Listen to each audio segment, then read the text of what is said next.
Live from SABC studios in Auckland Park, Johannesburg. Welcome to this Tuesday edition of The Watchdog. My name is Vuyo Mvoko. A people betrayed. Well, that's a common theme running through the stories we'll be bringing you this evening. Eskom is in this position, as I said, because of the industrial action, which has meant that in many power stations, up to 90% of the staff could not attend to their duties at the power stations. That's the Public Enterprise Minister's explanation for the country moving to stage 6 of load shedding. A new baseline survey report released today documents how mining communities have been betrayed by Parliament, by the Minerals Department, and by the mining industry.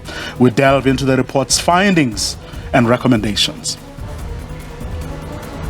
It is declared that the announcement of 31 March 2022 as the final switch-off date of the analog signal and the end of dual illumination issued by the Minister of Communications and Digital Technology is unconstitutional, invalid, and is set aside.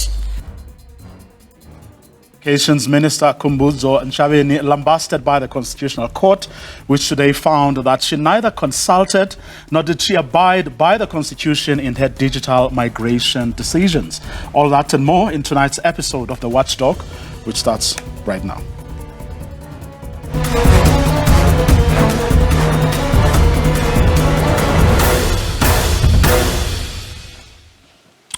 Public Enterprises Minister Pravin Gordhan has blamed workers for Eskom's decision to escalate load shedding to stage 6.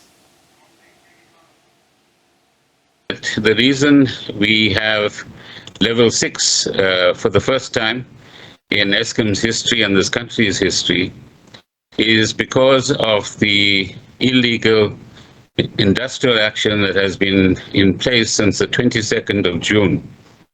Until today. This industrial action has worsened the situation in terms of the production of electricity by Eskom. And when we talk of level 1, 2, 3, or 4, each of those levels represents 1,000 megawatts that is taken out of the system. So what level 6 means is that 6,000 megawatts cannot be supplied by Eskom for reasons that I will explain in a moment. And where during winter, for example, today or yesterday, the demand is about 32,000 megawatts, Eskom will not be able to supply that 32,000. It will be able to supply 6,000 less than 32,000. And it doesn't mean that the whole country gets into a blackout. What it means is that on a rotational basis, each municipality that manages load shedding in that municipality or in areas where Eskom manages the load shedding, you will have 2, 3, or 4 hours of load shedding.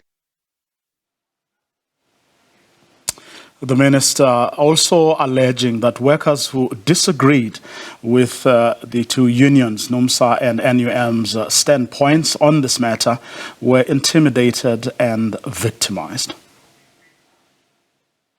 The intent, is it just about wage negotiations? Or is it something beyond that as well that is at play at this particular point in time? So I think the real issue is that we need to have peaceful activities in the labor context if and when that is actually required. And there should be no resort to any form of intimidatory activity at all against the staff of Eskom or any other entity that is absolutely crucial to our economy and the well-being of our own people. South Africans aren't impressed by the utilities' latest move. I'm actually shocked.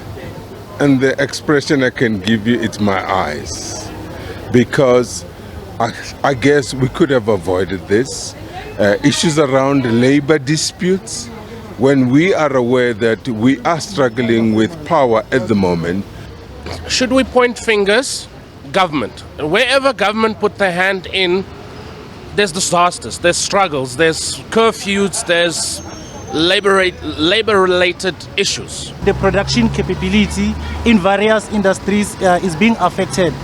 For an example, we can also look at the issue of gross domestic product, because a country becomes a good country because of the production capability. I feel taken advantage of because we are paying rates every time we are buying electricity. It's like we are being abused, and I feel like our votes are taken advantage of. You know, it's so sad in this country that we fought for, that we have to go through all this hardship. Meanwhile, the National Union of Mine Workers and the National Union of Metal Workers of South Africa both have called on their members to normalize the situation, given that Eskom has now returned to the negotiation table. The two unions say they have made considerable progress in the negotiations with a new offer, but that offer will only be tabled at the Central Bargaining Forum this coming Friday. NUM and NUMSA can inform the public and our members at Eskom that the bilateral meeting this morning has registered a considerable progress in that negotiations have been able to break new ground with a new offer which will be tabled at the Central Bargaining Forum this coming Friday, 1 July 2022. Given the fact that Eskom has finally agreed to return to the negotiating table, there is a new offer which will be formally presented on Friday in the Central Bargaining Forum. NUM and NUMSA leadership are calling on our members at Eskom to give the process of negotiations a chance. This includes consultation processes with workers themselves on the new offer. That is a product of negotiations between the two unions and Eskom over the past 2 days to unlock the current deadlock. After the break, the betrayal of mining communities. According to a baseline report published this morning, mining companies aren't delivering on their social and community programs, and both the government and parliament are indifferent.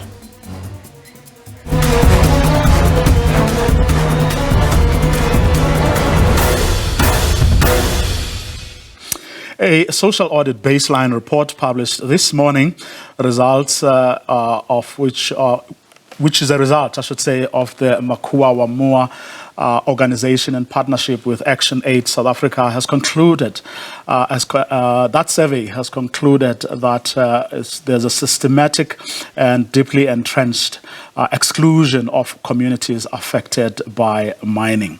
The social audit baseline report indicates that 79% of communities affected by mining continue to be excluded from the benefits of mining, while still carrying all the social and environmental impact of mining in their places. Now, among the findings that mining companies surveyed did not include communities in the formulation of their social and labor plans. The report also says that 69.6% of local economic projects audited were not completed by the mining companies. Parliament doesn't come out smelling of roses either. The Portfolio Committee on Mineral Resources has failed to ensure oversight. The Department and Ministry of Minerals have also failed to follow up on reported non-compliance to license conditions. On the line to discuss the report, I'm joined by Christopher Routledge, a representative of the organization behind the survey, that is Makua Wamua, a mining communities organization whose formation was inspired by the events of the Marikana massacre in August 2012. Also joining us for this conversation is Tibello Chabana, a senior executive for public affairs and transformation at the Mining Employers Organization, otherwise formerly known as the Mineral Council South Africa. We also have Sahlulele Luzipo, who is a member of parliament and the chairperson of the Minerals and Energy Portfolio Committee, the National Legislature's Watchdog Committee on Mining. We did also extend an invitation to the Ministry and the Department of Minerals without much luck. Good evening, gentlemen. Let me thank you very much for agreeing to come on the program this evening. Thank you, Vuyo. Yes, let me start with you, Chris, as to why you decided to undertake this study and very briefly how you did it. Yeah, thanks, Vuyo. So Makua and Wamua has been trying to engage the Department of Mineral Resources and Energy and the Portfolio Committee for the longest time. In 2020, we, for example, collected 50,000 signatures, and we took those signatures down to Parliament. We met with the Portfolio Committee after much effort in March of 2021. And in that meeting, both Mr. Luzipo, as the chairperson of that committee, and the minister, Minister Gwede Mantashe, committed to have further engagements with Makua so that they can try and understand what it is that we were saying. Because we were saying communities are excluded, they are basically suffering all the consequences, as you correctly said, of mining, and we are not seeing that mining is of any benefit to communities. In fact, we're saying that it's deepening poverty and inequality. The Portfolio Committee was, like I say, committed that within a certain period, I think the period was 6 weeks, I'm not 100% sure, but neither the minister came back to us or the Portfolio Committee. We've been writing to the Portfolio Committee for the longest time without response. We've been writing to the Minister and the DMR without response. And this is corroborated in our research findings. We find that the way that we as an organization are treated is very similar to what communities are experiencing across the country in the social audits that we did. Communities have been trying to engage the DMRE without any luck. We've taken evidence to the DMRE, evidence that is gathered in this report. We've shown it to their various regional offices. We've shown it to the directors at the national office, and they've done absolutely nothing. Not one mining company has been held to account, even though these labor plans that we audited are part of mining conditions. They are a condition of getting a mining license. So what we are saying is that the DMRE is failing to regulate the sector. The mining companies are basically just doing as they please. Communities are more and more frustrated. And, this is leading to more and more anger.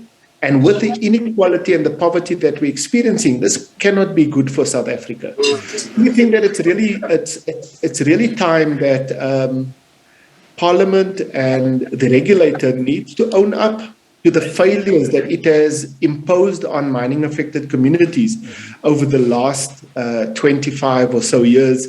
And I'm not excluding the colonial times. In fact, everything that we're experiencing now is based on the very same kind of exploitation that we saw during colonialism and apartheid.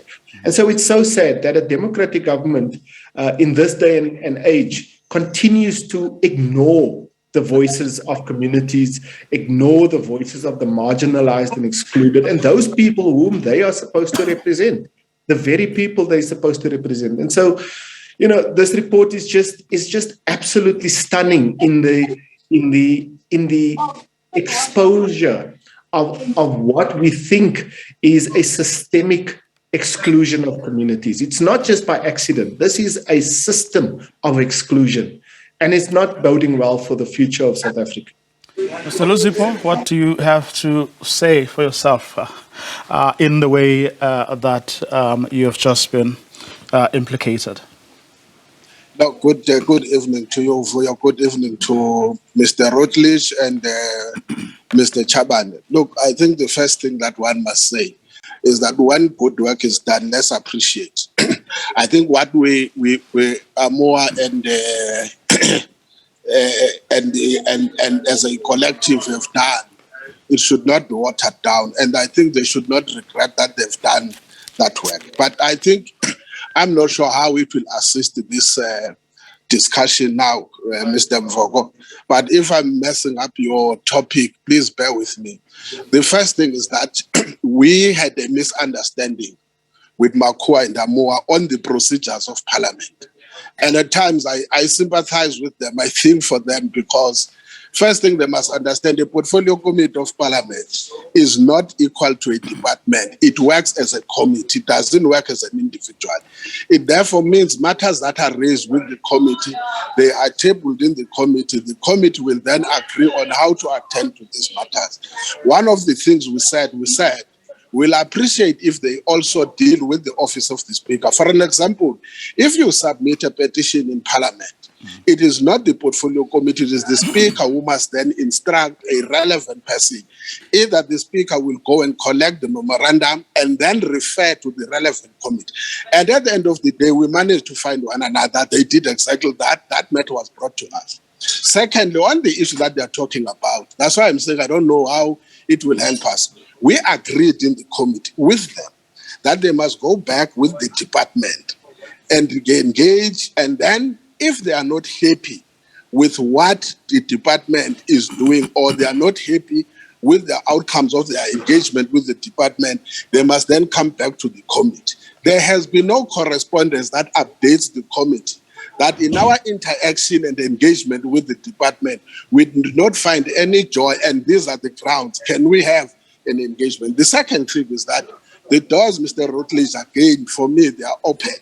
Let's just deal with the logistical and technical issues. For an example, we will wait for the report. And I don't think you did, there's something wrong that he has done. Take the report, we will set up time. But please appreciate that we, unlike the minister, unlike yourself, unlike anyone, for an example, in Parliament, you apply for your program. It must be approved or disapproved by the House chairperson. We may agree with you. For an example, we had set up a Friday before the recess. Parliament put in a plenary session. There's nothing we can do because we are subject to how committees of Parliament operate. I think for me, the issue is just a technical problem. We don't have a problem because you can't say all those members of Parliament that are in Parliament have an attitude against particular individuals. But we must, I think, at some point, and I'm willing, if one of the anchors of the program can give him his number, let's talk, maybe deal with the management of our own interaction. But I don't think there is a problem. Even now, we said to acknowledge the receipt, we must then set up and agree. If we agree on a date, they must also understand it is subject, because if that date is approved by Parliament, we only meet twice a week, for an example. It's on Tuesday and on Friday. If that program is agreed by Parliament and Parliament decide on that day that they will schedule a session of a sitting of Parliament, it means we can't then have a committee meeting once Parliament is running its activities. But as I said, the door for me is open. We take the correspondence to the committee. It is the committee then that will decide how we deal with the matter. When it has agreed, like the meeting is confirming, we did confirm with them. We then had progress, as far as I understand, on how they will interact with the department. It was on the basis of the logistics. There has never been a situation where while they are presenting it has been dismissed. Even this report, we will look, and they've got a right to recommend to us. I think I must leave it at that stage. We will wait for the report. If we agree on a date and we finally meet, we will then see what becomes the way forward. But as I said, for members of the committee, including those that may not belong to the party that I belong to, I don't think they hold a vendetta against any individual. Any member of the public, not even a structure, has a right to be heard when he's writing to a committee of Parliament.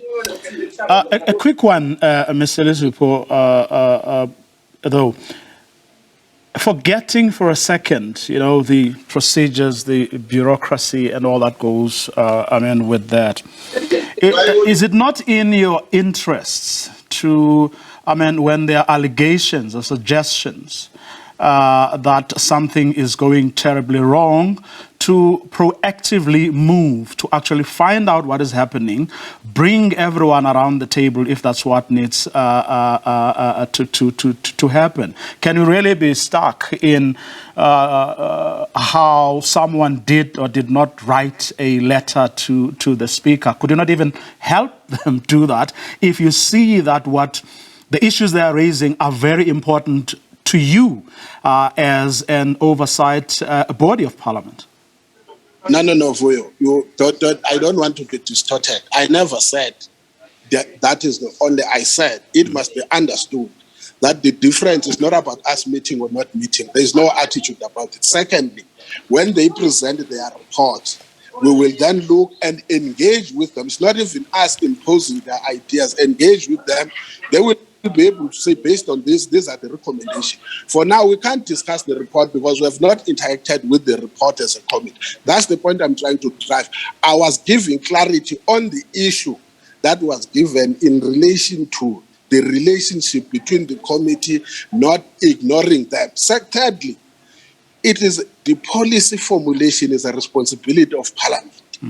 When it comes to non-compliance, all those that are affected, they have got a right to interact with us. And that is why we have welcomed the report that they are bringing, because they are bringing a scientifically proven exercise that we must interact with.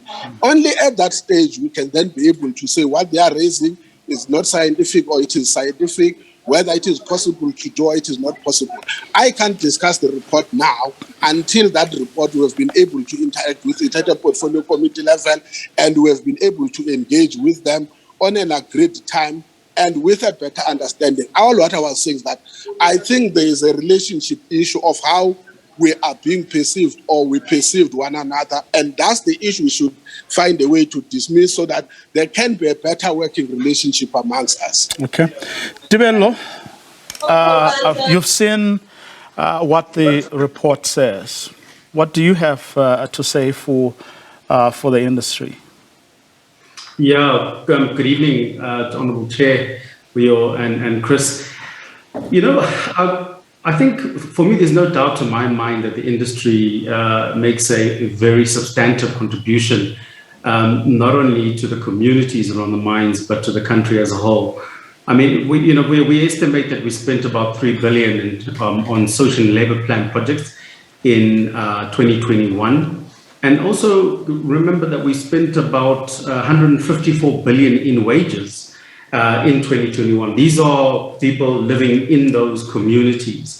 And these numbers obviously can be verified. And you know, we're one of the few industries that actually employed more people last year, 6,000 extra jobs, taking it now to 459,000. Now, the industry, we accept that we cannot solve the challenges that we have at a municipal level on our own. We see ourselves as the catalysts for development, and that is what mining companies need to do. They need to work with other economic actors, municipalities, to deliver to those specific communities. Now, let's look at the report itself.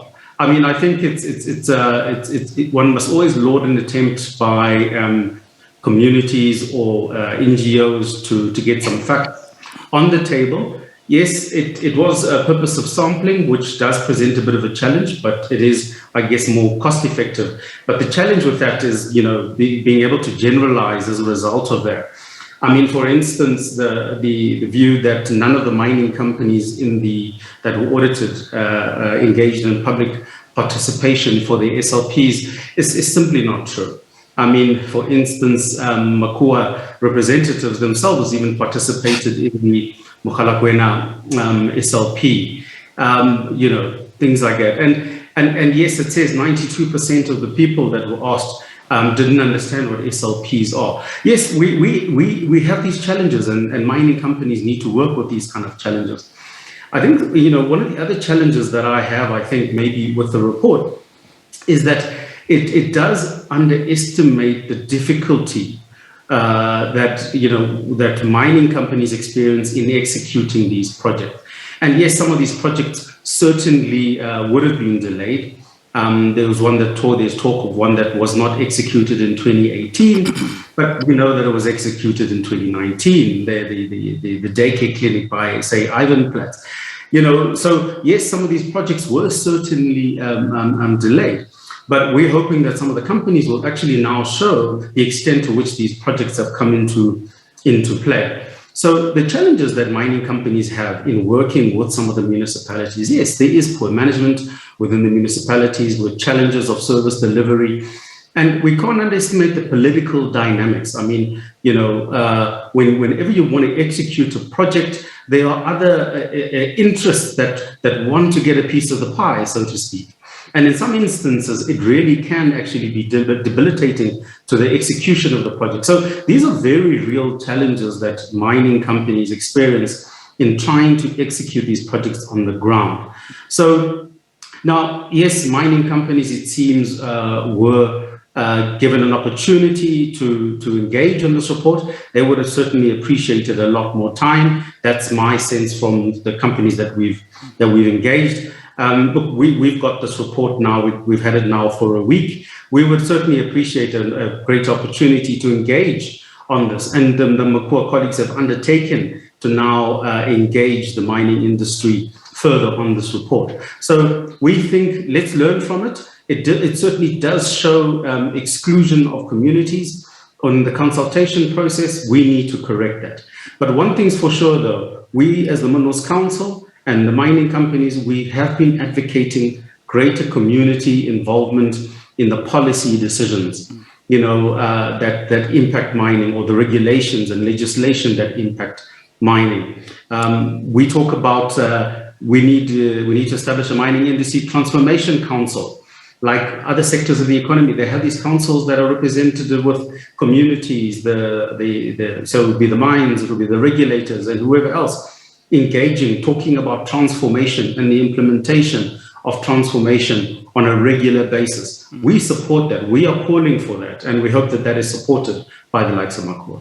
I want to ask Christopher to, respond directly to some of the things you are specifically are raising where you reckon they may have gotten it wrong. But just broadly, from how I sort of come to understand aspects of your industry, it's true that you have difficulties in dealing with communities, and at times this is what results in perhaps projects not being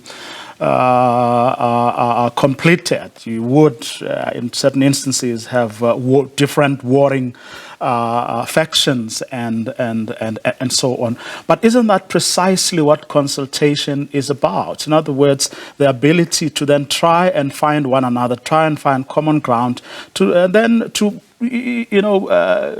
identify those people who are stumbling blocks, not for any good reason. That's one point. In other words, assessing that it could well be perhaps precisely because you are not consulting or fully consulting. That is why people then don't get to know about why there are delays, why certain projects aren't completed. In the same manner that people often criticize your councillors that you were talking about, that there may well be a development plan for a city or part of a city, but precisely because they don't consult with the communities. Communities don't know that there's a project coming, or this project will be finished at such and such a time. The community then arises, and then hell breaks loose, and the very infrastructure that would have been started, gets demolished or destroyed. That's one point I wanted to make. And a second one, on where people there may well be elements within communities that are stumbling blocks. Why not rope in the other government departments? In other words, where, for example, mines don't get water. They do approach the water affairs department, and often those problems get ironed out. So why then aren't you bringing in other government departments to help resolve whatever impasse you may have? Yeah. So I think, let's not underestimate the extent to which one has challenges in implementing these projects. I mean, if you look at a comparative sector, the construction sector, I mean, they estimated that something like 42 billion rands worth of projects were being halted as a result of what they were calling the, procurement mafia. These were outside interests that want a stake in a particular project and will not allow it to proceed. Unless they have a stake in the particular project. Now, that is not unique to the construction sector. The mining company is also experiencing that. Then the other challenge is then dealing with the municipalities, and we know that the governance in the municipalities themselves is also a challenge.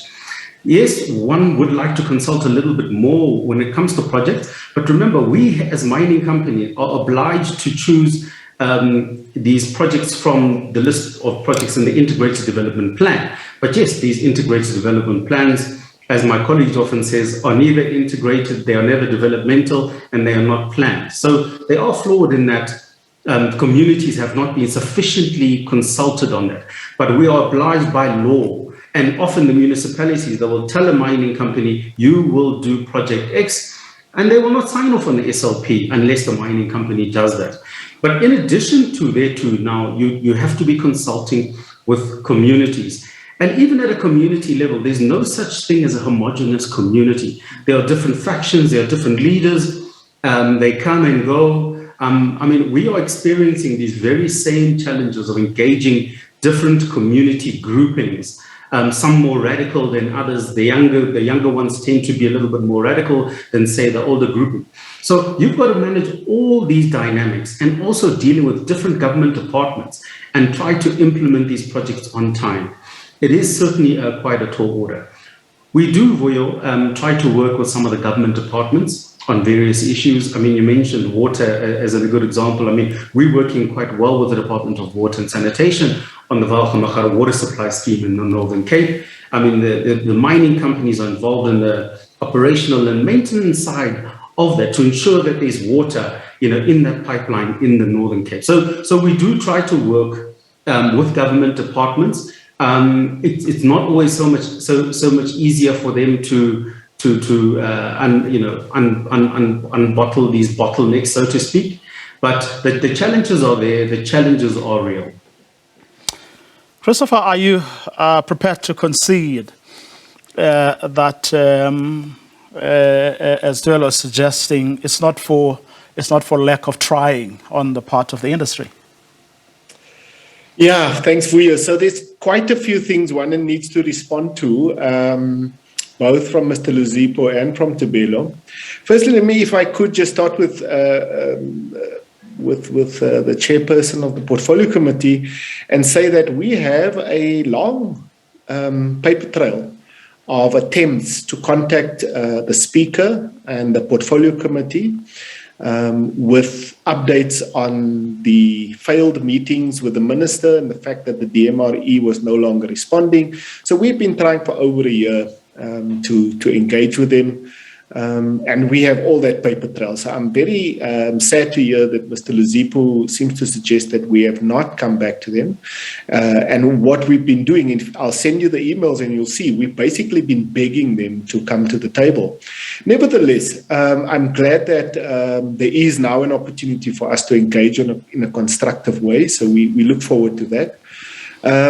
The one thing that I did notice about both the chairperson's response and Mr. Tebelo Chabana's response is that they seem to be innocent people caught in the crossfire, as if they are just merely bystanders in this in what is happening in the mining sector, and that's quite unfortunate, because if one looks at, coming back to Mr. Tebelo Chabana's point, that the law is a problem, and this is what we're trying to say to the Portfolio Committee, the way the law is structured at the moment does not allow the mining companies, I'll concede that, and the system as a whole to produce developmental outcomes for affected communities. So I think that at least we agree on with the Chamber on. However, what we don't agree with the Chamber on is that there is a consistent, and fair effort from the mining sector to deliver on the conditions which they signed for when they signed their license agreements. So mines went in, asked, can we have licenses? The DMRE said, you can have your license if you produce some developmental outcomes for communities and for mine workers. And they said, yeah, of course we will. Now they've got the licenses. They are making billions of US dollars in profits. And now suddenly to deliver on 3 billion rand projects is such a huge problem. We're talking about mining companies, mind you. Mining companies that have multi-billion rand projects which they deliver on time, all the time for their shareholders. But when it comes to mining affected communities, suddenly it's so complicated that they can't deliver 3 billion rands worth of projects in the country for developmental purposes. This is an industry, mind you, that bragged to the world not so long ago that they did over 1 trillion rands in turnover. Christopher, they can't deliver on a 3 billion rand project, or that seems highly unreasonable. Can I stop you right there? Can I stop you right there, because you're making an interesting point, and I'm wondering if Tebello wants to come in. Perhaps is there something, Tebello, that Christopher is missing? Because the point he just made is what many of your critics have actually been making for years now. Well, we mining companies are good at implementing these large-scale capital projects. I mean, that is what we do. And if you look at the kind of projects that we tend to gravitate towards in these IDCs, are these infrastructure-related projects. But, look, those aren't the kind of projects that communities want. Communities want income-generating. How do you know, Tebello? You haven't asked them. We have. Yes, we have. We have. And if you're not aware of the fact that communities want income-generating projects, then maybe I think you also need to ask them. So now the challenge is that you're also, as mining companies. I mean, you look at the report. Look in the SLPs. The company is called on to produce multiple projects. It can be a healthcare center, a road, a library, a school, and while still, mind you, doing their main business. Now, we have been saying, as mining companies, why can't we rather be consolidating these projects? Let's implement these larger destiny-changing projects where we can collaborate with other mining companies, instead of these small, multiple projects that actually require a lot of management time. Believe it or not, those small multiple projects will take up an inordinate amount of management time compared to the larger scale projects that we are absolutely used to. So that is very much a factor.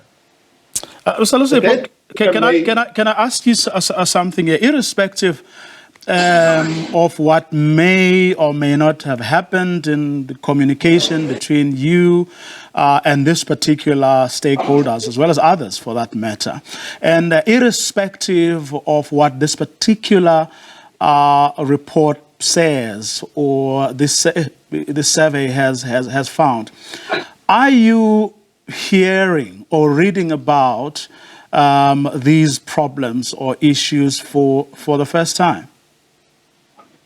Well, no, not at all. I mean, I think the report, it is clear in that there is certainly under consultation. And mining companies should be doing a lot more consultation. The amendments, there were regulations that were implemented in 2020, just as we hit COVID, that increased the level of consultation required by mining companies. I unfortunately have not seen the benefit of that yet, so I can't conclusively say at this stage that in 2021 that mining companies have upped the game, but it's certainly something that they have to do. Okay, Mr. Luzipo, I mean, are you hearing these things for the first time?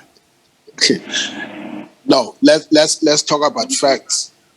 The first thing is that the current dispensation that we are dealing with is a dispensation that seeks to redress what has happened in the past. So it's not necessarily the past. But I think one issue is that we must, if we are dealing with this issue, let's deal with it, because my fear is to blame and make the victims the ones that are responsible for their own downfall. Firstly, Tibelo understands very well, each individual company has to submit a social and labor. I want us to stick to the labor plan. I said we have not engaged with the report. It must submit a social and labor plan. Which is why I'm changing tack now. Yes, which social and labor plan will be submitted to the department for approval for a license or a right. Having done so, it must be subject to a process of consultation with communities. It will be very difficult. I have to read the report, Chris. That's why I said, maybe let's just not bore the discussion about me doing this, you doing this. Let's say we will have to which is precisely why I was asking you whether you were hearing about some of these things for the very first time or from reading this particular report. I said, there are many things that will deal with it, mining. I think it will be irresponsible to identify social and labor plans. I said, the good work that you are dealing with now is that there is scientific work that has been done by Makua and Amoa. Let's listen to that, what they are suggesting. Unlike a situation where you will go and monitor social and labor plans, you are given something that is written correctly, but at the same time, you are given something that is not disputed because you are doing the work alone. They are the ones that are communities that are monitoring what is actually taking place. And our interest, therefore, must also be to listen to them and see even whether what we have been reported to is a correct one. I wanted us to stick to the social and labor plans. I think what Mr. Chabane is talking about is a completely different matter. Beyond the social and labor plan, there is something that says there is local beneficiation. It actually means you must prioritize local communities. If you have got a problem with a social and labor plan, it means you must go back to the same stakeholders that you had agreed with. Based on that, then you may be able to review based on the prevailing conditions that may not be the ones that were there before.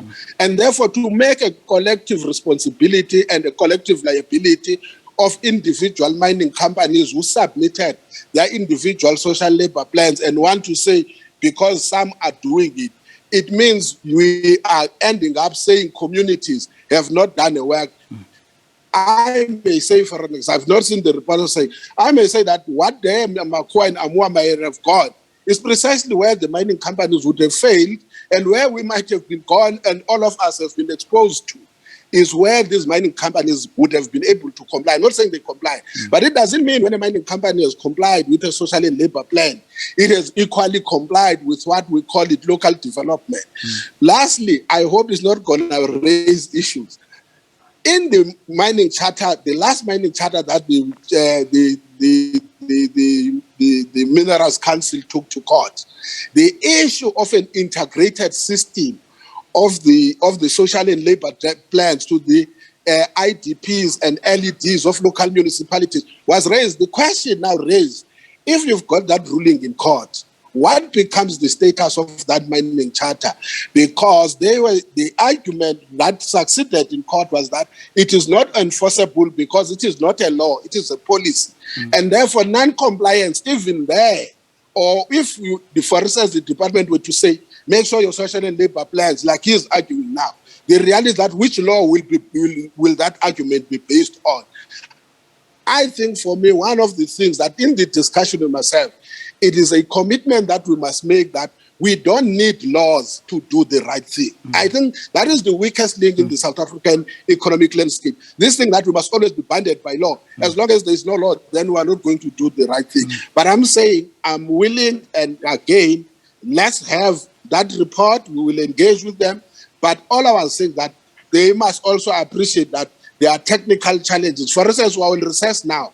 There is no way you can have a Committee of Parliament meeting, except it is granted to do so. But I said we should not bore people about those things. The truth of the matter is that if what they are raising scientifically convinces, we've got no reason not to say, let's work with them, because anyway, in their slogan, they say nothing about us without us. Then we are prepared to engage. I don't think we'll run out. It's not that we are bystanders, not at all, Chris. We can't be bystanders.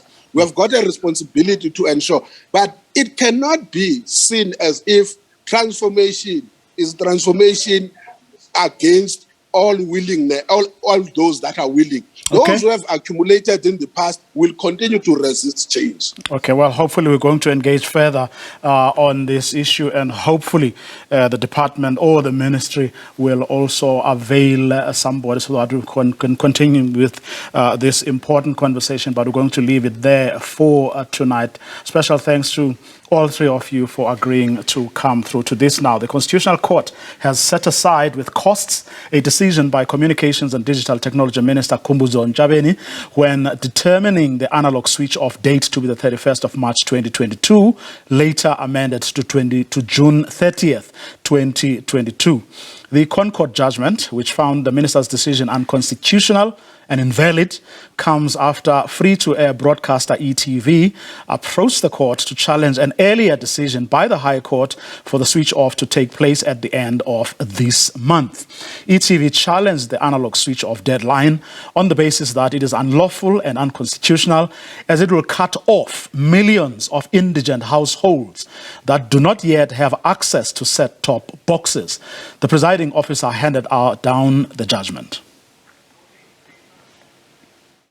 Digital migration is the migration of broadcasting services from analog broadcasting technology to digital technologies. The primary objective of digital migration is to clear the radio frequency spectrum currently occupied by broadcasters to enable the provision of wireless mobile broadband services and other innovative applications.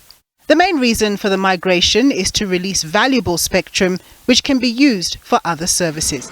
By setting the date for the scrapping of analog broadcasting for the end of this month, it would have meant that many South Africans without set-top boxes would suddenly be without what could be their only news and information source.